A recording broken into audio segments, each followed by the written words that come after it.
BC Pythons, and I want to start this series off with setting up your new BC Pythons reptile or snake enclosure.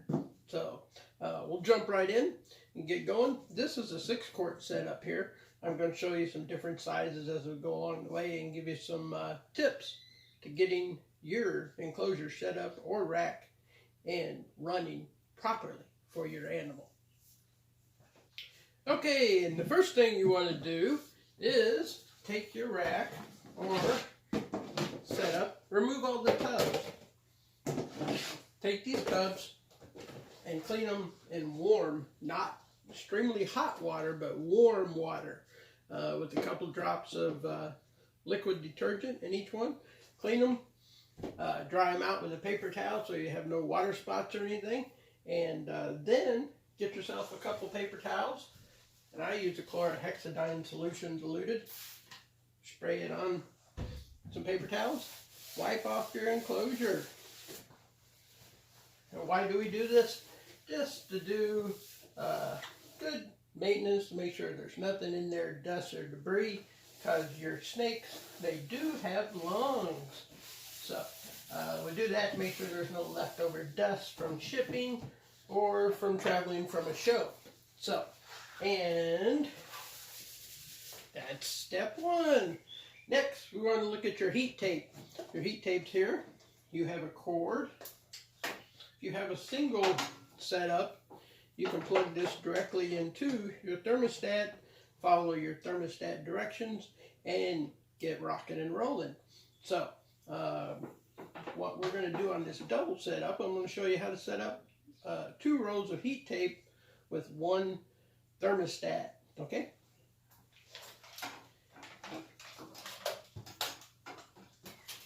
It all starts basically with a surge protector.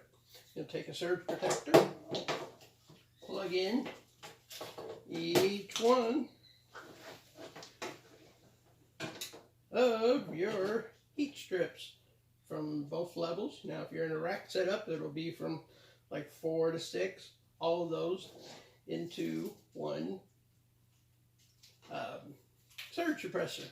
And you can hang that on the back of your system if you like. It doesn't matter, up, down, to somewhere you can get to the switch easily, okay? And then, for purposes of simplicity, I'm using an Inkbird. These work great. I've been using this thermometer for about 3 years now, and it works just as fine. Okay, and as I was saying, you want to take your temperature sensor, and here it is. I've zoomed in here to show you where it goes. I place mine on this particular setup. It goes in between the tubs and directly on the heat tape.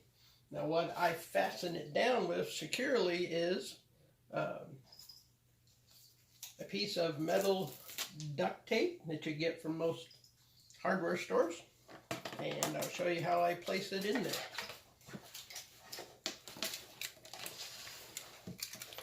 The tape is put directly on to the heat tape. I take the tape, I leave the end exposed a little,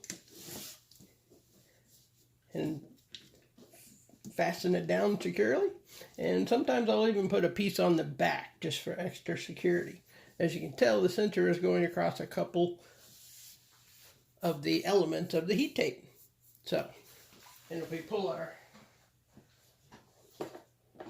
thermostat out and look at it, it'll start reading and giving us temperatures from the probe. Okay, after you've secured your temperature sensor down and set your temperature, I start all of mine at 93 degrees and adjust accordingly for your temperature. You make sure you want to monitor that on the first day, especially hourly, just to make sure everything's working properly. So take your freshly clean and dry tubs, and you can place them in the rack system. There you go. Now keep an eye on your temperature. And let's see. In this particular model of thermostat, the Inkbird, it's an on-off version like a VE100. turns on and goes off as the temperature gets within the set point. This one you can tell the light comes on and says work 1, and then it turns off when it gets to the temperature. So couldn't have timed that better. That worked perfect. So you'll see now that it's off. Now that is the temperature on the heat tape. The temperature on the tub is going to be a little bit lower, and that's going to get you down in the high 80s inside the tub temperature, which is what you're looking for ball pythons on their hot spot. So that's setting up your basics. Now we'll get into setting up the tub for your ball python. Okay, let's get into talking about the tub itself. Now what I use for small ball pythons is just plain old ordinary select a size paper towels. Now in your clean tub, of course, we'll place 1 paper towel in a dish of water, and put your dish of water on the front of the tub if you're putting it in a rack setup, so that it's on the cool side. So, and then you'll take your new ball python, which this guy here is my Coral Glow Spider Male, and place them in the tub. There you go.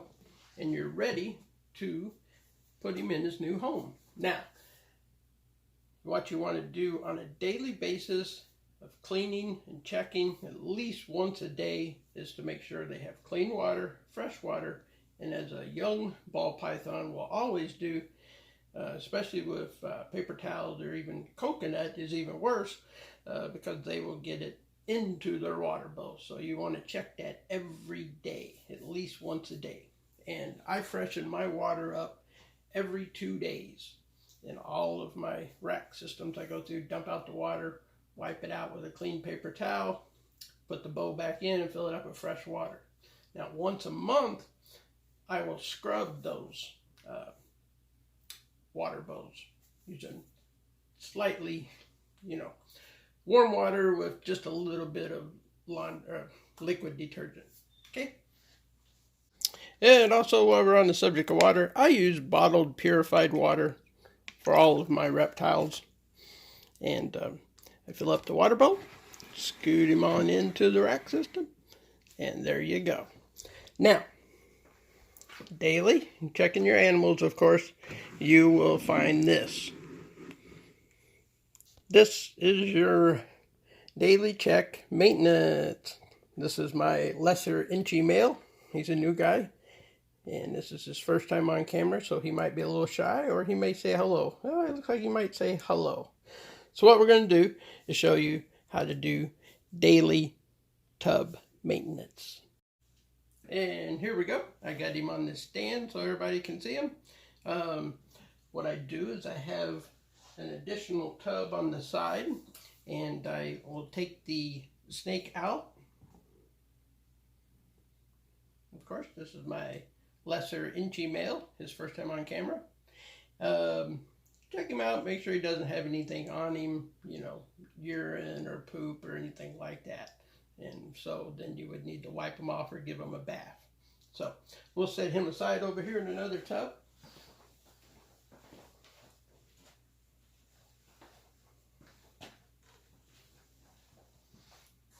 And we'll take his water bowl out. Take out the soiled paper towel.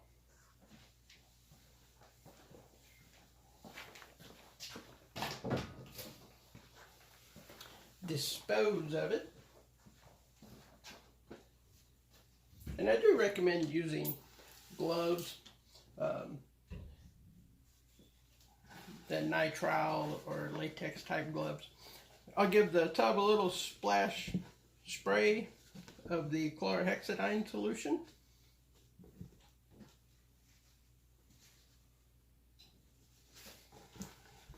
Make sure it's good and dry and free of any urine or poop, feces at that time. I get down in the corners. Now, this is what I do on a daily basis. Of course, if they haven't made a mess, then you just have to check on your animal and go from there. But I wanted to show you this guy and show you what to do. Now I take my water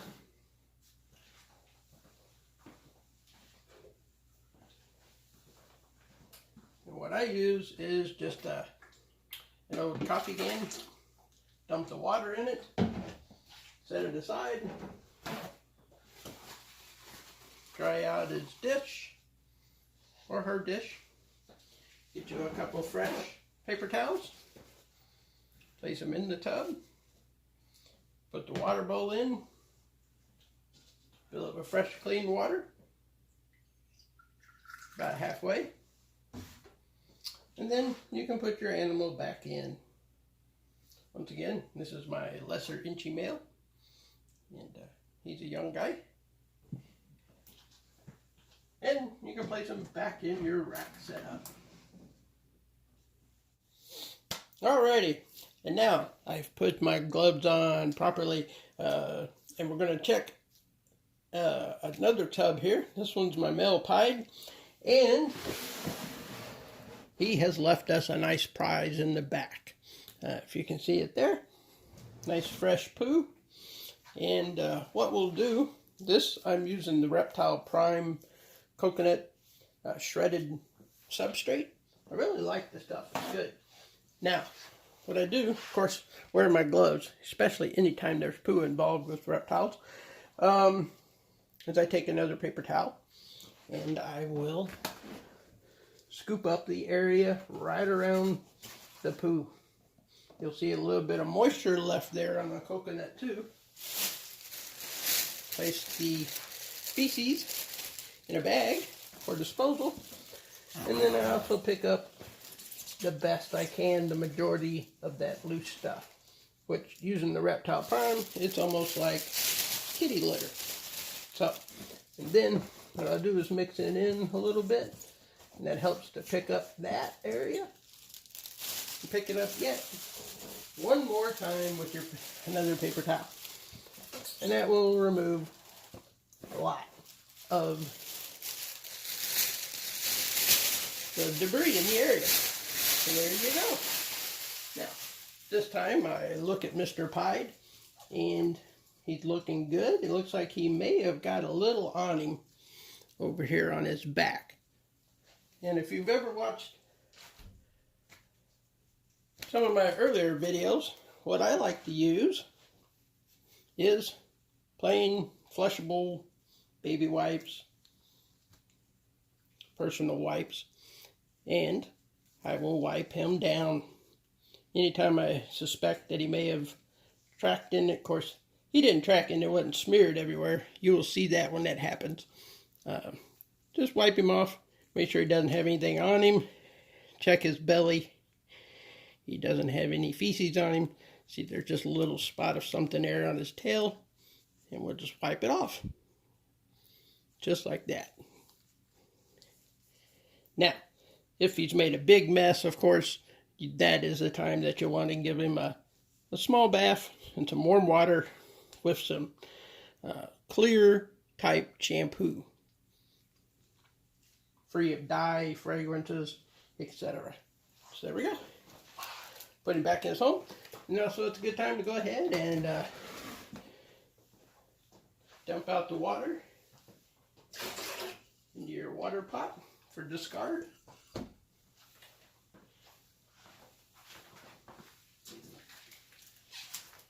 And we'll top off his water bowl.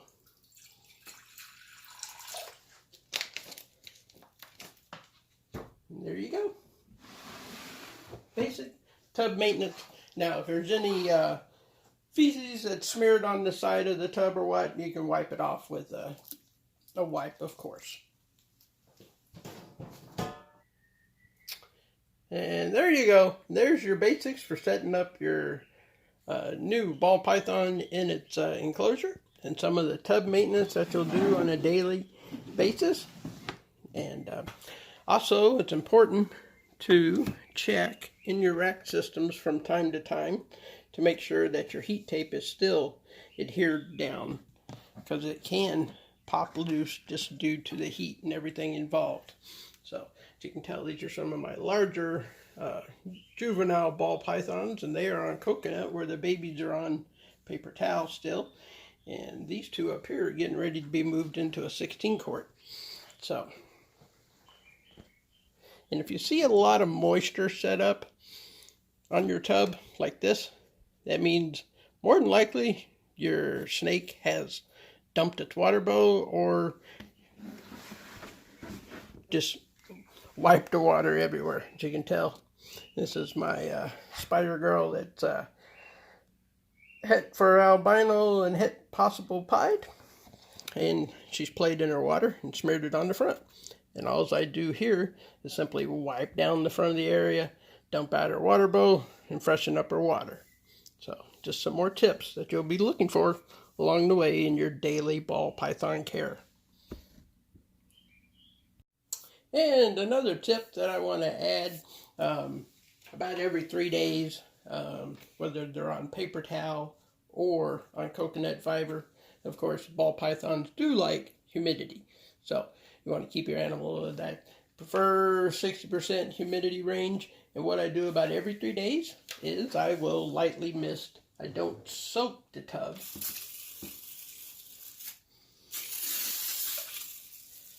Just lightly mist it with water like that. Make sure you get on the sides of the tub, and it'll help hold the humidity, and which is a reason that you use tubs over tanks to help maintain the humidity. So there's another little tip for you. And there you go. Hopefully that's some tips to get your ball python enclosure or rack set up and properly going. And from all of us here at BC Pythons, I want to say thank you. If you have any questions, feel free to leave it in the comments below. And you can also message me on Instagram, and any questions you may have about tub life, tub maintenance. And once again, I am no expert. This is just my experiences that I'm sharing with you, and how I take care of my ball pythons in a rack setup or enclosures. So from all of us here at BC Pythons, thanks for watching. Don't forget to subscribe, hit the like, and don't forget to hit that notification bell, because we go live and do some great chats. And once again, enjoy your ball pythons and keep them healthy, and you'll both have a happy and healthy life together.